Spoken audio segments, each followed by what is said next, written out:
해주시면 감사합니다. 안녕하세요. 오래된 정태승입니다.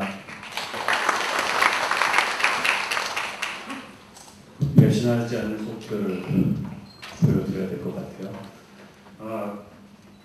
두분 교육 시간을 많이 더 주셔서 15분 이내에 짤막하게 설명을 드리도록 하죠. 우선 BTS 2014 버전이 나왔는데요. 지금 거기에 대한 간략한 소개를 드리려고 하고요. 그 다음에 BIM이 요구하는 부분이 있죠.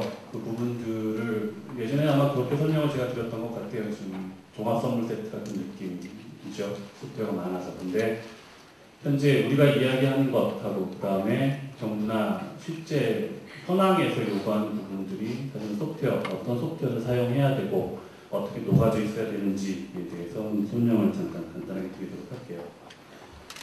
우선 일본 쪽 사례를 한번 뽑아봤어요. 혹시 관심 가지고 세계 동향에 대해서 보고 계실 텐데 역시 관심을 끌 수밖에 없는 것 같아요. 공공 쪽에서 먼저 관심을 많이 가지고 움직이는 것 같다는 생각을 좀 하고요. 그리고 중요하게 볼 수 있는 부분 중에 하나는 예전처럼 그냥 비만은 다 좋다가 아니라 어느 부분을 하는 게 이펙트 있을 거냐라고 하는 생각들을 하고 있는 것 같습니다. 그러니까 쉽게 얘기하면 범위가 점점 명확해져 가고 있다 정도까지 이해가 되는 것 같고요.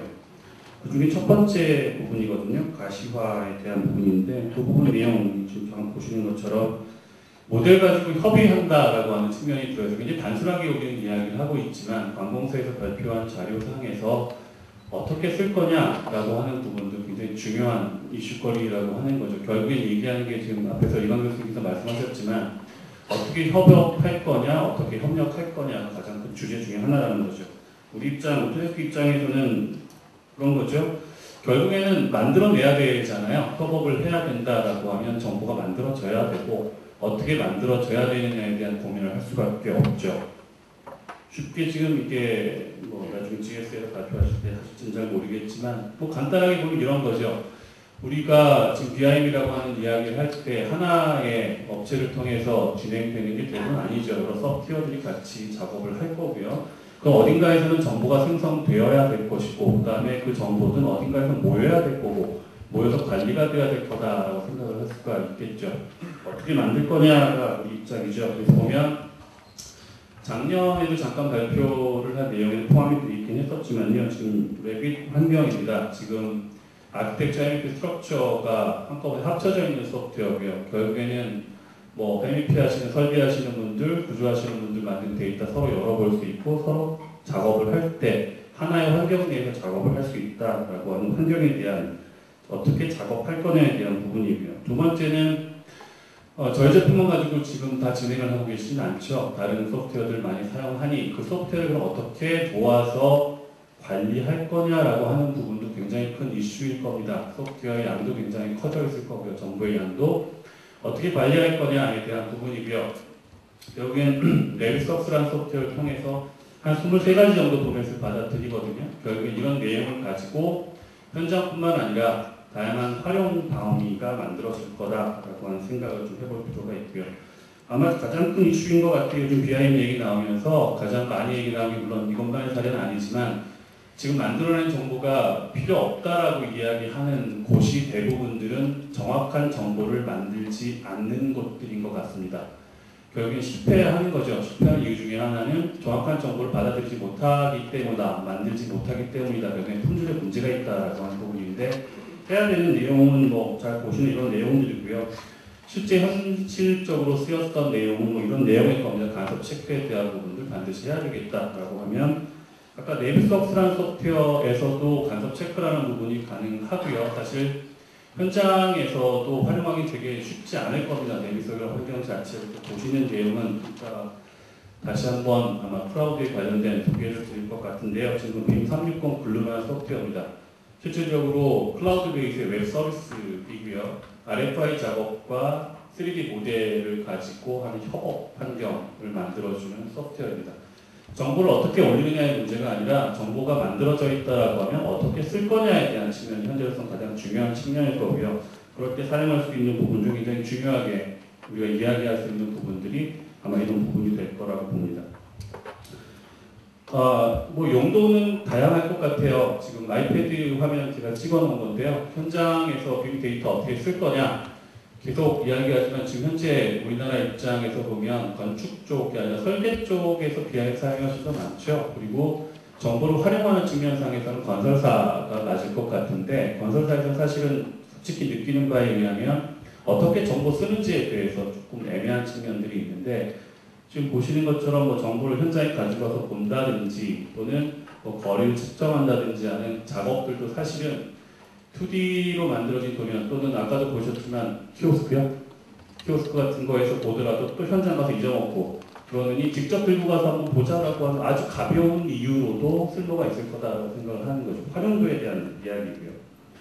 시각화에 대한 이야기입니다. 시각화에 대한 요구사항이 점점 많아지는 것 같아요. 빨간 줄이 쭉 붙여 있고 시각화해야 되는데 협의에 위반다고는 하지만 요구하겠죠. 뭐 동영상도 만들어서 내라라고 이야기하고 실질적으로 BIM의 기여가 제일 많이 되는 혜택을 제일 많이 받는 부분이 어디냐라고 하는 측면에서도 보면 시각화하고 프레젠테이션 쪽이 사실 아직까지도 굉장히 큰 범위를 차지하고 있다고 보이거든요. 그래서 요구사항에 따라서 가야 되는 측면들이 있으니까 역시 데이터 용량 많아지고 빨리빨리 렌더링해서 어떤 퀄리티 있는 작업을 한다라고 하면 당연히 어떤 방법을 찾아야 되는데 웹 안에서도 지금 해상도가 이 정도까지의 작업이 지금 렌더링이 가능하고요. 4,000픽셀 정도, 4,000에 4,000픽셀 정도고 속도 굉장히 빨라요. 또는 뭐 지금 네비서스의 새 기능 중에 하나입니다. 그 도면을 모아야 되잖아요. 지금 레빗상에서의 데이터를 모두 합쳐가지고 신뢰를 보거나 하기 되게 어려울 겁니다. 데이터 용량상에서. 그렇다면 네비서스에서 데이터 쭉 받아들이고요. 이번에는 맥스에서 작업하는 것과 유사한 웹베이스니까 IS 파일을 불러들여서 렌더링하는 기능이 들어가 있어요. 그래서 신뢰라든지 이런 부분상에서 데이터를 한꺼번에 조합한 다음에 렌더링 필요하다라고 하면 네비서스 기능 가지고도 간단하게 좀 더 확장된 기능으로 활용할 수 있겠다라고 하는 생각이고요. 맥스는 뭐 전통적으로 많이 사용하는 툴이죠.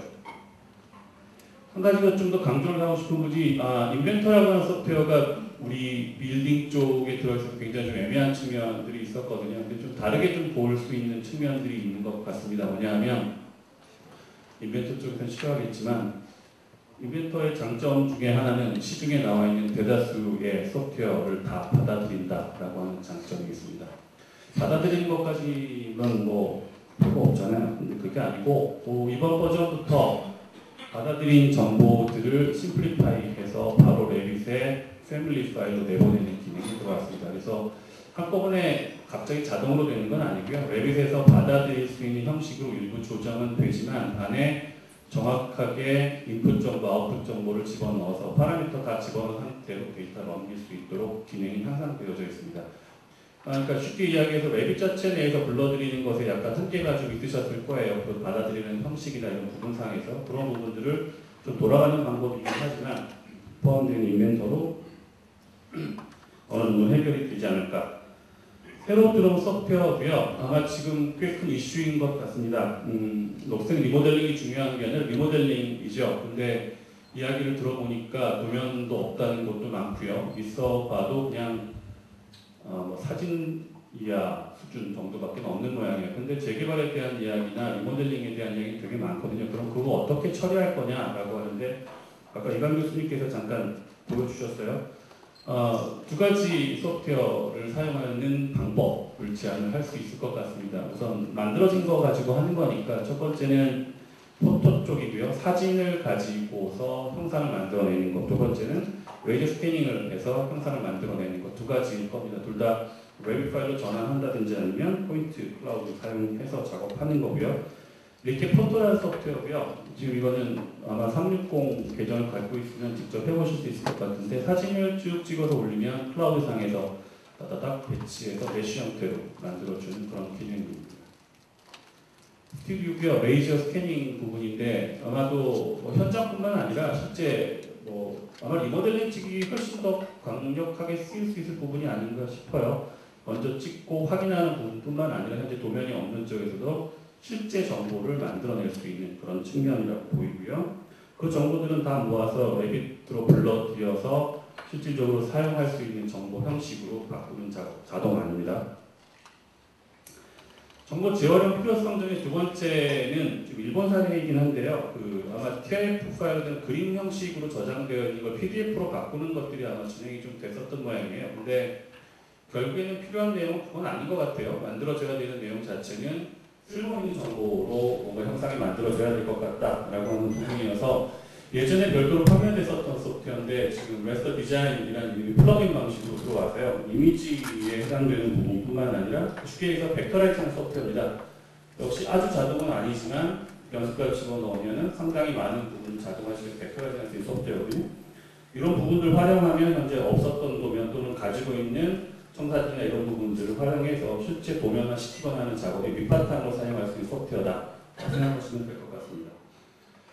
그래서 역시 또 결론은 종합선물 세트이긴 하지만 아까 보셨던 거에서 좀 강조를 좀 하고 싶은 부분은 빔 작업이 이제 요즘 녹록치가 않아요. 지금 계속 버전 높아져 가면서 요구사항이 굉장히 많아지고 있어요. 아까 교수님 말씀하신 것 중에 사실은 되게 스마트하게 써야 될 필요성이 있는데도 불구하고 사실 요구사항이 굉장히 많은데 그걸 전부 따라하는 게 역할인지에 대해서는 저도 뭐 잘 모르겠습니다. 하지만 요구사항에 따라 맞춰야 되는 게 맞다라고 하면 어떤 솔루션을 사용해서 좀 데이터가 좀 편안하게 움직일 수 있느냐라고 하는 측면은 중요한 역할이 되지 않을까 싶고요. 클라우드 쪽이 점점 강화가 되고 있어서 클라우드를 활용할 수 있는 역할들 아마 되게 커지실 것 같아요. 그리고 아까 렌더링도 굉장히 많은 분 사용하고 계시거든요. 그러니까 가능하면 아까 스마트라는 말씀을 방금 전에 드렸는데 요구사항에 대해서 어떤 부분에 대해서 어떻게 활용하는 게 유리하냐에 대해서는 좀 이제 전통적인 방식보다는 좀 어떻게 하는 게 스마트하게 일을 줄일 수 있느냐에 대해서 관심을 가지고 정보에 대한 작업을 하시는 게 좋을 것 같다라는 생각을 좀 해봅니다. 마치겠습니다.